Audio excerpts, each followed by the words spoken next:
말씀 봉독 창세기 22장 1절부터 12절의 말씀입니다. 네, 전하는 간 성경은 26페이지에 기록되어 있어요.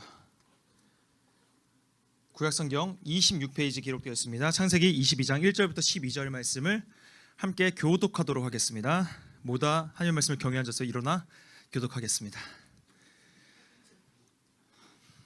한 절씩 읽도록 하겠습니다. 저는 먼저 읽을게요. 그 일 후에 하나님이 아브라함을 시험하시려고 그를 부르시되 아브라함아 하시니 그가 이르시되 내가 여기 있나이다.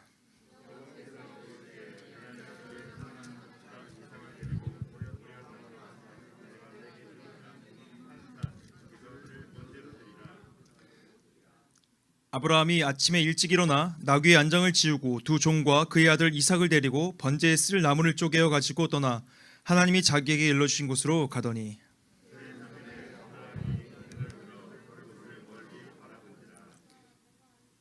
이에 아브라함이 종들에게 이르되 너희는 나귀를 함께 여기서 기다리라. 내가 아이와 함께 저기 가서 예배하고 우리가 너희에게로 돌아오리라 하고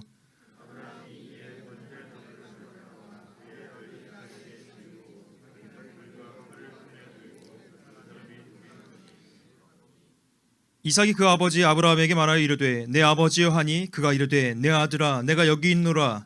이삭이 이르되 불과 나무는 있거니와 번제할 어린 양은 어디 있나이까.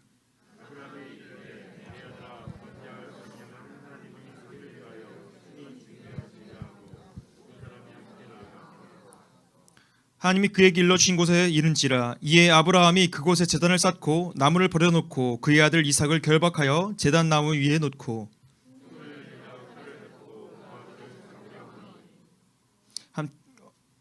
여호와의 사자가 하늘에서부터 그를 불러 이르시되 아브라함아 아브라함아 하시는지라. 아브라함이 이르되 내가 여기 있나이다 하매 함께 읽겠습니다. 사자가 이르시되 그 아이에게 내 손을 대지 말라. 그에게 아무 일도 하지 말라. 내가 이 아들 내 독자까지도 내게 아끼지 아니하였으니 내가 이제야 네가 하나님을 경외하는 줄을 아노라. 아멘. 네, 전사님 그 아내가 역사학과를 나왔어요. 역사학과를 나와서 역사에 관심이 굉장히 많거든요. 근데 이제 보니까 그 전사님 차에 타서 음악을 항상 틀거든요. CGM만 계속 듣다가 한 2주 전쯤에 한 노래를 듣게 됐는데 그 노래가 여러분 혹시 뮤지컬 영웅 혹은 영화 영웅 안중근 의사의 이야기 혹시 닥터가 아니고 이제 열사 의사 할 때 그 의사인데 혹시 이걸 본 친구 나 뮤지컬이든 봤어? 뮤지컬이든 영화든. 근데 거기서 그 나오는 한 장면이 있는데 한번 보여주시겠어요? 사랑하는 내 아들 도마라는 영웅의 OST 중에 하나예요. 이게 칼림바. 이 칼림바 때문에 지금 일부에서도 그렇게 얘기를 했던 거구나. 칼림바. 여튼 이런 게 있어요. 근데 이 내용이 사실인지는 뭐 정확하지 않다고 하지만 이게 어떤 거냐면 여러분 도마가 누구냐면 도마 안중근이라고 들어봤어요? 도마 안중근의 도마예요. 그게 도마인데 이 어떤 상황이었냐면 이토 히로부미를 저격을 했어. 안중근 의사가 죽였습니다. 죽였는데 잡힌 거죠. 모두가 본 앞에서 이게 총을 쐈으니까 잡혔는데 저를 보셔도 됩니다. 잡혔는데 이제 사형을 선고를 받아요. 선고를 받는데 이 선고를 받은 다음에 항소를 할지 말지를 결정하는 상황이었던 거예요. 그런데 이 어머니가 항소를 하지 말고 나라를 위해서 일을 했으니까 의롭게 그냥 죽으라 라고 얘기를 해요. 이 영화에서는 수의, 그러니까 죽을 때 입는 옷을 만들어서 보내줍니다. 근데 이 노래를 부르면서 눈물을 흘리는 장면인 거예요. 왜냐하면 이제 아들을 죽으라고 보내는 거니까. 그런데 그 아들을 죽으라고 보내면서 그 노래를 부르는 거거든요. 썸네일 한번 보여주겠어요? 이걸 그 내용을 전사님이 이렇게 전해 들으면서 이 단어가 딱 생각났습니다. 호부무 견자. 이게 무슨 뜻인지 아는 사람. 한 명 알고 2명 알고 1부 때는 한 명도 없었어요. 3명은 일부 예배를 드렸고 한 명은 2명. 자, 호무부 견자가 뭐냐면 이 호자가 호랑이 호자예요.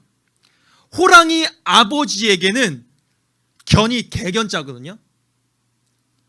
개자식이 없다는 거예요. 맞죠? 호랑이 아버지 밑에는 개가 태어나지 않는다는 뜻이거든요. 호랑이 밑에는 호랑이가 태어난다는 말이에요. 그런 말. 호부무 견자. 자식이 지금 항소를 해서 살아날 수도 있는 일말에, 아니 조금이라도 시간을 더 벌 수 있잖아요. 그런데 그게 아니라 의롭게 그냥 죽으라고 하는 그 어머니나 그 나라를 대표해서 총으로 저격을 한 안중근 의사나 정말 그 어머니의 그 아들이 아닌가라는 생각을 했습니다. 대단하지 않아요? 그런데 이 노래를 듣다가 전사님의 아내가 저에게 질문했어요. 오빠라고 부르니까, 오빠는 일제강점기 때 태어났다면 그러면 독립운동을 했을 것 같아? 물어보더라고요. 제가 잠깐 생각이 잠겼습니다. 그리고 제가 아내에게 물어봤어요. 여보는 당신은 했을 것 같냐? 이렇게 물어보니까 아내가 본인은 했을 것 같다고 얘기하더라고요. 그리고 그 주변 사람들이 아내를 보면서 너는 독립운동 했을 것 같다고 얘기를 해준대요. 체구가 작고 막 이렇게 한데도 독립운동을 했을 것 같다는, 내가 봐도 이 사람은 독립운동을 했을 것 같은 거예요. 본인은 하겠다고 하더라고요. 저에게 다시 공이 넘어왔잖아요. 전사님이 이렇게 대답했습니다. 좀 생각하다가, 당신은 생각해보니까 당신은 정말 할 것 같다. 그럼 난 옆에서 신고하지 않고 당신을 돕겠다. 신고하지 않고 당신을 돕겠다. 여러분, 이것도 대단한 거 아니에요? 독립운동 참여하면 여러분 이때 당시에는 집안이 여러분 박살이 나요. 그런데 내가 그거를 옆에서 보면서 도움을 주겠다. 여러분, 총으로 쏘는 사람이 있는 반면에 그 탄창을 옮기고 총을 운반하는 사람도 있어야 되는 거 아니겠어요? 내가 그 역할을 하겠다. 대단한 거 아닙니까? 근데 공교롭게도 전사님 아내가 순응안 씨예요. 순응안 씨가 안중근, 그 다음에 이제 뭐 안창호 이런 분들이 있는 곳이죠. 그러니까 조상님 중에 한 분이세요. 이 안창호 이런 분들이. 자, 대단한 집안이죠. 그래서 전사님이 궁금하더라고요. 우리 집은 뭘 했나. 그래서 전희의 씨의 독립운동가를 이렇게 찾아봤습니다. 자, 읊어드릴게요. 이두연, 이청로, 이승, 이근주, 이철승, 이한흥 열사. 나머지 분들은 잘 못 들어봤겠지만 이한흥 우리 열사님은 국가에서도 실렸잖아요. 보여주시겠어요? 이한흥 열사님, 우리 조상님. 이한흥 열사, 타국에서 홀로 구구활동을 펼친 그의 의로운 애국. 이분이 뭐 하셨냐면 네, 괜찮아요. 이분이 어떤 분이셨냐면 네덜란드에서 그 외교로서 이제 우리나라의 억울함을 막, 네덜란드 아닌가요? 제가 어제 그저께 알아봐가지고 이분이 그 외교 활동을 하시다가 을사늑약이 체결된 거예요. 그 분에 이기질 못하고 자결하셨어요. 자결하신 그 열사예요, 열사. 그리고 나머지 분들은 한글학자고 정치가로서 이게 애국 활동을 하셨거든요. 이걸 보면서 우리 집은 막 분에 못 이겨서 내가 죽더라도 이제 막 순응안 씨처럼 총으로 막 사람을 쏘고 막 폭탄을 막 던지고 막 이런 것들은 못 하는 것 같아요. 그러니까 전사님 성격을 봐도 내가 좀 되게 내향적이고 다른 사람 앞에서 막 나서는 거 별로 안 좋아하고 이런 성격이다 보니까 이게 어쩌면 우리 집안의 그 가풍이 아닐까. 우리 집안에서 막 나서기 좋아하는 사람이 별로 없어요. 다들 조용하고 집에 있고, 그리고 막 이렇게 앞에 나가서 막 선동하고 이런 것들을 잘 못해요. 그런데 닮아가는 것 같다는 생각을 했습니다. 성격도 삶도. 전사님 부모님을 많이 닮았을 거 아니에요? 부모님의 부모님도 그렇게 서로를 닮아가면서 이 자리 가운데 내려온 게 아닐까라는 생각을 합니다. 그러니까 특별히 돌연변이 같이 어떤 사람이 태어나지 않으면 우리 집안은 별로 나선 것 안 좋아하고 이렇게 뒤에서 독립운동도 이렇게 도와주고 독립운동을 하더라도 잘 안 보이게 이렇게 앞에서 막 선동하고 막 이토 히로부미 죽여야 된다고 막 이렇게 총으로 이렇게 그런 스타일은 아니었다. 그런데 우리 집안도 그래도 훌륭한 집안이다. 독립운동을 이렇게 하신 분들이 있고 뒤에서 이렇게 돕는 것도 대단히 훌륭하다. 그런데 왜 우리 집에서 왜 이렇게 집안에 대해서 얘기를 하냐면 바로 오늘 본문에는 부모의 신앙을 닮은 사람이 등장을 하기 때문이에요. 이삭이라는 사람. 부모의 신앙도 훌륭한데 그 자녀의 신앙까지도 훌륭한 신앙이 닮은 두 사람이 등장을 합니다. 여러분, 여러분의 삶 속에서 제일 소중한 게 뭐냐고 묻는다면 각자의 삶에서 대답하는 게 다를 거예요. 그런데 부모라면 100% 장담하건대 자녀가 가장 소중한 존재라고 이야기하는 게 정상입니다. 정상이겠죠? 여기는 부모가 없고 여기도 아니고 없고 부모가 되신 분들 동감할까요?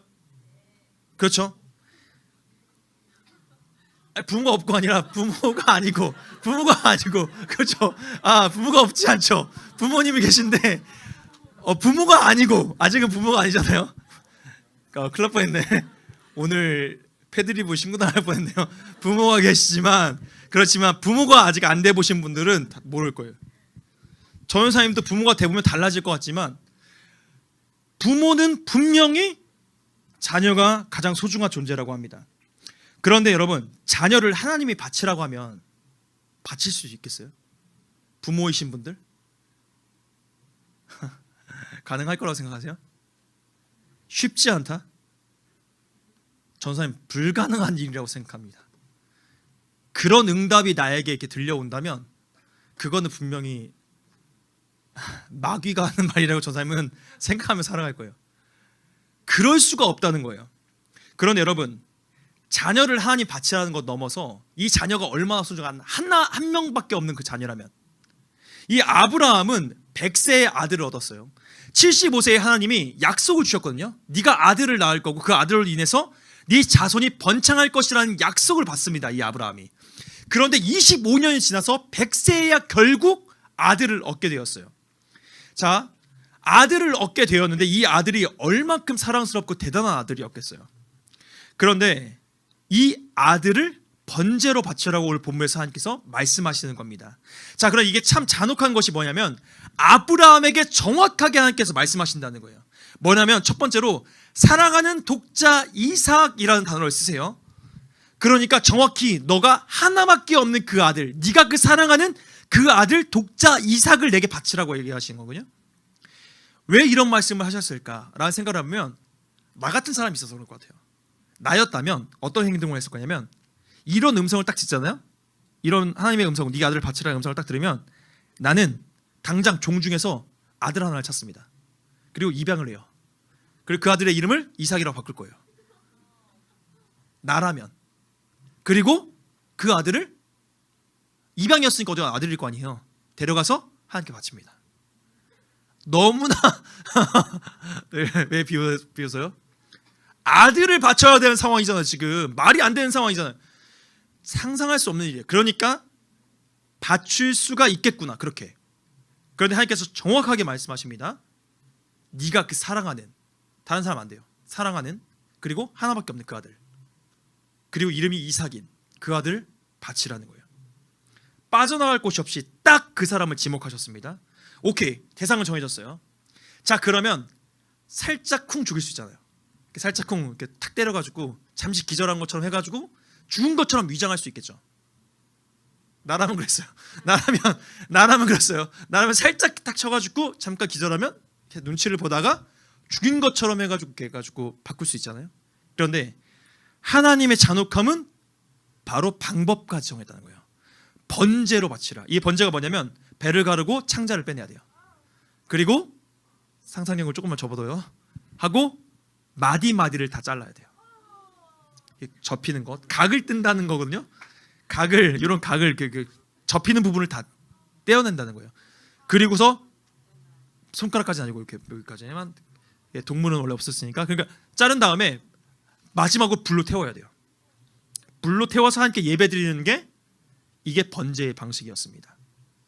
자, 이거는 여러분 불로 태워야 돼요. 다 잘라야 돼요. 그러면 죽음을 위장할 수 있을까? 절대 없어. 완전한 죽음을 한 뒤에 그걸 불로 태워 완전 시체까지 남기지 않는 방식으로 나에게 예배하라는 거예요. 자, 그런데 한 가지가 더 남았습니다. 여기까지도 끔찍한데 그 뒤에 한 가지가 더 남았는데, 여러분, 이 모든 행동을 누가 해야 될까요? 아브라함이 해야 돼요. 구약의 제사는 제물을 바치는 제사였잖아요. 제물을 바치는 제사를, 이렇게 동물을, 양이나 소를 이렇게 잡잖아요, 사람이. 이걸 누가 잡았을까요? 제사장이 잡지 않았어요. 제물을 가져간 사람이 제사를 드리기 위해서는 자기가 그 창자를 가르고 자기가 각을 떠가지고 각을 다 뜬 상태에서 제사장에게 줘야 돼요. 이게 제사의 방법이었거든요. 여기서 제사, 예배의 원리가 있는데, 여러분, 예배는 전사님이 드려주는 게 아니에요. 찬양팀이 찬양을 드려주는 게 아니에요. 한 사람 한 사람이 예배의 자리에 나와야 되는 겁니다. 제물, 내가 제물이 되어서 예배를 드려야 하는 게 하나님의 예배의 방식인 거예요. 그러니까 전사님이 설교한다고 해서, 전사님이 찬양 인도를 한다고 해서, 여기서 찬양 인도를 해준다고 해서 예배를 따라가는 게 아니라 예배를 내가 드리는 겁니다. 여러분, 만약에 구약시대에 그 각을 뜨고 막 배를 가르는 거를 하루에 몇십 명씩 해줘야 되는데 전사님 같은 사람이 했다면 되겠어요? 뭐 상규쌤이나 아니면 이제 이 정도 돼야지 매일같이 이게 좀 잡지 않겠어요? 아니, 그 정도 이게 떡대가 있어야지 되지 않겠어요? 그 상규쌤이 전도하러 나갔는데 시비 걸릴 일이 없었대요. 시비를 누구도 걸지 않았대. 다들 조용하게 이렇게 전도지를 받아가고 전도 물품을 받아가고, 예, 감사하다고 얘기하고. 그래서 누가 그러더라고요. 전도의 제일 목적이 외모가 아니다, 덩치다. 전도하러 나갈 때는 다 덩치를 키워서 나가야 된다. 이제 밥을 먹고 나가야 된다. 이런 얘기를 하시더라고요. 자, 다시 돌아와서 이삭이 제물이고 이것을 바치는 아브라함이 예배를 드리는 사람이라면, 그러면 이삭을 제물로 바치는 사람이 제물을 다 각을 뜨고 함께 바쳐야 한다는 겁니다. 직접 그 아들을 죽이라는 거예요. 그런데 그 어려운 일을 아브라함이 순종하기로 합니다. 다음 날 아침에 일어나서 이삭을 데리고 나무를 짊어지게 하고 3일을 걸어갑니다. 그리고 이삭이 하나님이 정하신 그 모리아 산으로 올라가요. 자, 그런데 둘이 이렇게 올라가는데 이상한 일이 있는 거예요. 이삭이 자기 등 뒤에 나무가 있어. 그리고 아브라함 손엔 칼과 불이 있습니다. 자, 그런데 이삭이 보기에는 자기도 평생을 이렇게 같이 예배를 아버지가 드렸는데 중요한 한 가지가 빠졌는데 아버지가 그걸 안 가져가는 거예요. 뭘까요? 예? 재물이 없어요, 지금. 아니, 아버지가 제사를 드린다고 하는데 아버지 손엔 칼과 불이 있어요. 그리고 그 태울 나무도 자기가 짊어지고 가고 있어. 그런데 이상해. 재물이 없는 거예요. 아무리 찾아봐도 재물이 없습니다. 그래서 물어봐요. 아버지 재물은 어디 있습니까? 그러니까 아브라함이 대답합니다. 아들아, 하나님이 예비하시고 준비하실 것이다. 그리고 올라갑니다. 그런데 올라가 도착하자마자 나무를 쌓게 하더니 갑자기 이 아브라함이 이삭을 묶는 거야, 이렇게. 이삭이 좀 하면서 묶여. 뭐지? 하는데 재물이 너야, 이렇게 얘기하시는 거예요, 아브라함이. 자, 이때 이삭의 나이를 성경학자들이 추측하기로는 15세에서 30세 정도로 추측을 합니다. 자, 그렇다면 100세에 얻었다고 했잖아요. 15세? 15세가 뭐 이상해요? 너무 넓어서 추측이라는 건 그런 거예요. 추측이라는 거는 15세 3개월 2일 뭐 이런 걸 할 수 있는 게 추측이 아니잖아요. 딱 시계를 보면서 12시 19분 이게 추측이에요? 아니에요. 그런 게 아니라 12시쯤 이렇게 하면 12시일 수도 있고 11시 반일 수도 있고 뭐 이렇게 왔다 갔다 하는 거잖아요. 11시 반일 수도 있고 12시 뭐 이렇게 할 수도 있고 12시 반일 수도 있고, 추측이라는 건 그렇게 범위가 넓은 거예요. 정확하게 나오지 않습니다. 그런데 여러분, 아브라함은 115세에서 130세인 거잖아요. 그렇지 않아요? 여러분, 100세가 뛰는 걸 봤어요? 저는 100세가 뛰는 걸 아직까지 보지 못했어요. 15세면 누굴까요? 고1 정도. 그렇죠, 만으로 치니까 고1 고일이 100세를 못 이긴다는 것은 상상할 수 없는 일입니다. 아무리 100세 시대여도 100세 그분들 힘이 넘치지 않아요. 그냥 좀 살아계신 거예요. 그분들은 앉아 계시고 이런 분들 천천히 걷고 이런 분들이거든요. 그런데 힘이 가장 왕성한 나이인 15세, 17세의 그 아들 이삭을 바치는 거. 이삭의 순종이 없었다면 있을 수 없는 겁니다. 근데 이것을 보면 아브라함과 이삭의 믿음이 대단한 것을 알게 돼요. 아브라함은 아들을 하나님께 바칠 믿음이 있었고 아들인 이삭인 제물이 될 순종할 마음이 그 안에 있었다는 겁니다. 그 아버지의 그 아들이라는 생각이 저절로 들어요. 근데 여러분, 성경 말씀을, 오늘 이 말씀을 들으면서 자꾸 어떤 모습과 오버랩이라는 건 겹친다라는 뜻이에요. 들지 않아요? 너무 이 이야기와 닮은 이야기 하나가 딱 있어요. 여러분이 너무 지금까지 많이 들었던 이야기. 나무 위에서 나무를 짊어지고 가는 아들, 나무 위에서 완전히 죽어서 제사해야 되는 그 아들, 아들의 목숨을 건 순종. 이게 되게 어느 한 부분과 되게 맞닿아 있다는 생각이 듭니다. 나무 십자가를 지신 예수님, 하나님의 아들이지만 완전히 나무 십자가 위에서 제물이 되신 분, 그리고 예수님, 그 아들인 예수님의 목숨을 건 순종. 그래서 십자가를 지시고 우리가 구원받게 된 것. 사실 이 장면은 하나님이 아브라함을 통해서 그 아브라함과 이삭을 통해서 하나님과 예수님의 모습을 보여주신 거예요. 오늘 본문에 그 이삭 대신에 뭐 하나가 등장하냐면 어린 양이 등장합니다. 어린 양. 그리고 이삭 대신에 이 어린 양을 잡아서 함께 예배를 드리거든요. 그리고 그로 말미암아 이삭은 죽지 않고 살아남게 됩니다. 자, 그런데 이 아브라함과 비교할 수 없는 하나님의 가슴 시린 이야기가 오늘 여기 등장해. 또 숨겨진 이야기. 자, 하나님의 슬픔은 그 아들을 진짜로 죽여야 한다는 거예요. 그쵸? 처절하게 십자가 위에서 죽여야 한다는 거예요. 아브라함은 죽일 뻔했지만 하나님은 완전히 죽여야 하는 거예요. 자, 그런데 오늘 올라간 이 산의 이름이 굉장히 중요한데 이 산의 이름이 모리아산입니다.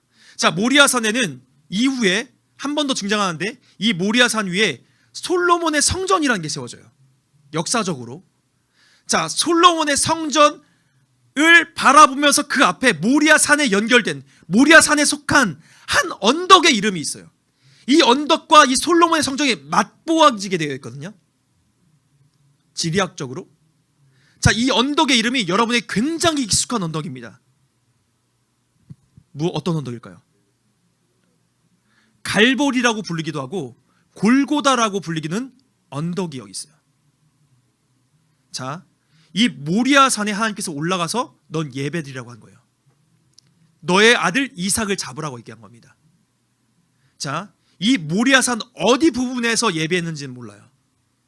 그런데 전사님은 확신하건대 오늘 올라간 이 모리아산 그곳이 예수님이 십자가에 못 박힌 그 장소라고 전사님은 확신합니다. 하나님이라면 그러하셨을 분이라는 생각이 저는 당연하게 들어요. 그 어린 양이 그 자리에 있던 게 우연이 아니에요. 하나님은 자기 아들을 죽일 그 자리에서 아브라함의 아들인 그 이삭을 살리는 걸 보여주신 거예요. 그걸 말미암아 내 아들은 죽이지만 너희는 살리겠다고 말씀하시는 거예요. 그렇기 때문에 이 장소를 하나님께서 고르셨다. 아브라함이 제사할 장소가 하나님께 중요하셨을까요? 하나님은 어디서나 예배 받으시는 분이실 거예요. 그런데 왜 굳이 모리아산을 지목하셨을까? 왜 3일길이나 걸어가면서 그곳을 가라고 하셨을까? 그곳이 바로 예수님이 죽어야 할 그 장소이기 때문에. 그 언덕에서 예수님이 십자가 위에서 처절하게 죽어야 할 것. 그 예수님의 자리였기 때문에. 전사님은 이것을 보았을 때 아브라함의 믿음과 이삭의 믿음은 자신의 믿음이 아니다라는 생각이 들었습니다. 하나님이 그 마음을 주신 거다라는 확신이 들었어요. 하나님이 자신과 그 아들 예수 그리스도의 순종을 이 성경에 심어 놓으시기 위해서 그 믿음을 아브라함과 이 이삭에게 주신 거구나. 왜냐하면 인간이 할 수 없는 일이기 때문에.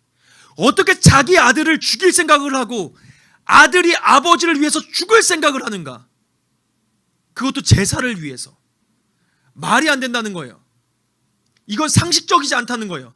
있을 수 없는 일입니다. 그런데 하나님이 믿음을 주셨기 때문에 우리 가운데 이 일이 보여진 거예요. 그런데 이게 우리 가운데 희망이에요. 왜냐하면 여기 있는 사람들 중에는 나는 아브라함처럼 믿음을 가질 사람 없다라는 생각이 드는 사람이 있을 거예요. 난 이삭처럼 순종할 수 있는 믿음이 없다라고 생각하는 사람들이 있을 겁니다. 전사님도 아직 아버지가 되지 않았지만 나도 못 바칠 것 같아요. 말이 안 되는 행동이라고 생각하거든요. 그런데 내가 이러한 믿음이 있을까라는 고민을 해봤을 때에 결론은 딱 하나입니다. 믿음은 나에게 있는 게 아니에요. 믿음은 하나님에게 있는 거고 하나님이 나에게 그 믿음을 주시기 때문에 내가 이 일을 행할 수 있는 거구나. 이것을 오늘 이 말씀을 통해서 보여주신 거구나라는 걸 깨닫게 되었습니다. 그런데 오늘 썸네일 한번 보여주세요. 이게 뭐라고 했죠? 호랑이 부모에게는 개자식이 없다. 호랑이 부모는 호랑이를 낳는다는 거예요. 중요한 게 있어요, 여러분. 기억하세요. 여러분 누구의 자녀죠? 하나님의 자녀. 하나님의 자녀 밑에는 믿음이 없는 사람이 없다는 거예요. 다 믿음의 거목, 영적인 거목이 될 거라는 겁니다. 반드시 여러분은 하나님의 자녀이기 때문에 여기 있는 모든 사람들은 하나님의 자녀죠. 예수 그리스도를 믿고 하나님의 자녀가 되었잖아요. 그 사람은 지금은 믿음이 없어 보일지 모르지만 그러나 호랑이 부모 밑에서 개가 나오지 않는 것처럼 호랑이가 나오는 것처럼 여러분의 삶 가운데 지금은 믿음이 없어 보일지라도 후에 반드시 믿음이 생기고 후에 믿음의 거목이 되고 순종의 사람이 되고 하나님의 사람이 될 줄을 믿습니다.